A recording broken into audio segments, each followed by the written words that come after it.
साथियों नमस्कार। ऋषिकेश चुनाव में मतगणना के बाद जिस प्रकार से एक व्यक्ति के द्वारा उत्तराखंड के गढ़वाली समाज को गाली देकर संबोधित किया गया, वो एक क्रिमिनल हो सकता है जिसने ये क्राइम किया, परंतु उस क्रिमिनल के पीछे कौन मास्टरमाइंड है।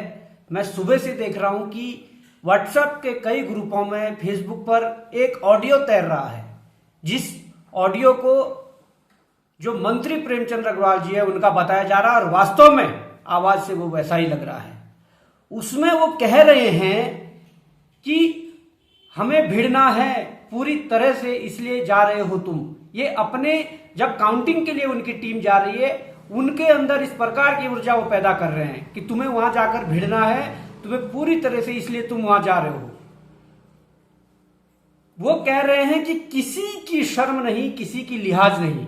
ये इन शब्दों का इस्तेमाल कर रहे हैं कि किसी की शर्म नहीं, किसी का लिहाज नहीं, बेशर्म होकर बैठना है। ये मंत्री प्रेमचंद अग्रवाल के शब्द हैं। वो कह रहे हैं कि शब्द सुन रहे हो ना, बेशर्म मतलब बेशर्म। तो ये बातें अगर मंत्री प्रेमचंद अग्रवाल जी द्वारा की जा रही है तो वो कह रहे हैं कि शर्म अपने घर पर छोड़कर जानी है, जब वापस आओगे तो उस शर्म को तुम ओढ़ लेना। बेशर्म मतलब वहां जाकर बदतमीजी करनी है, ये प्रेमचंद अग्रवाल जी कह रहे हैं।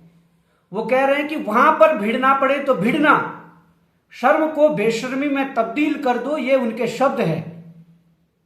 और यदि तुम्हारे अंदर ताकत है तो भिड़ने की तैयारी करो, ये प्रेमचंद अग्रवाल जी के शब्द हैं जब वो अपने एजेंटों को चुनाव की मतगणना के लिए भेज रहे थे। ये उससे पहले की ऑडियो है जब वो उन्हें समझा रहे थे।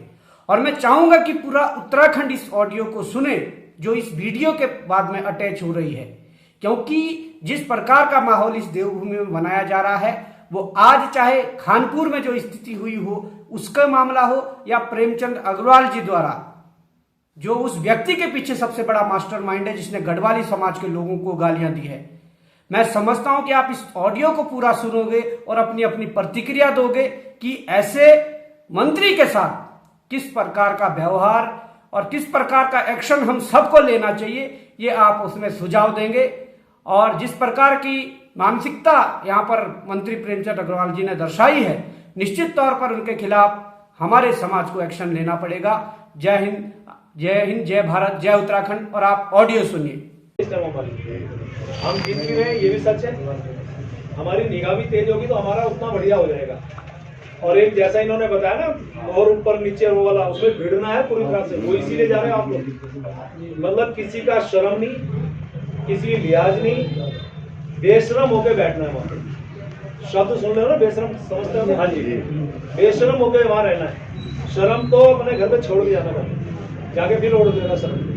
बेशरम होके वहां पे बिल्कुल बदतमीजी वाली बात है, बदतमीजी करनी है।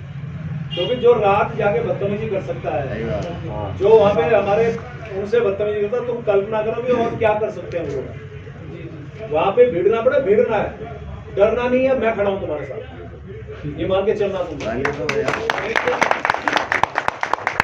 और आज भी जो है, जो हुआ रहा तो उसका भी अभी कर रहे हैं हम इलाज। मैं सबके सामने बोलना नहीं चाह रहा, करेंगे उसको भी, वो तो बहुत जरूरी है। अरे भैया तुम क्या सोच रहे हो, तुम्हारे कहने पे करूंगा क्या?